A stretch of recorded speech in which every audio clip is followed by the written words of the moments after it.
Temporary বেসিসে প্রত্যেকবার যেমন করি এবারও সেটা করছি। আমাদের মেলা গ্রাউন্ডে টোটাল 11টার মধ্যে 6টা মেলা গ্রাউন্ড হবে, আউটসাইডে 5টা, টোটাল 11খানা টেম্পোরারি ফায়ার স্টেশন। এছাড়া হাইড্রেন্ট পয়েন্ট প্রচুর আমরা করছি, যেখান থেকে জলের সমস্যা যাতে না হয়। আর যা যা অ্যারেঞ্জমেন্ট থাকার কথা আমাদের সব রকমই অ্যারেঞ্জমেন্ট দমকলের পক্ষ থেকে।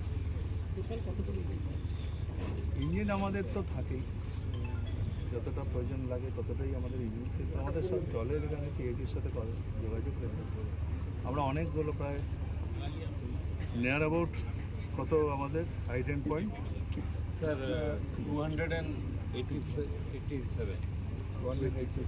হাইড্রেন্ট পয়েন্ট আমাদের জল সরবরাহ। আজকে কোন কোন পয়েন্টগুলো ভিজিট করলেন? এই সবে আমরা এখন নেমেছি কচুবেড়িয়া।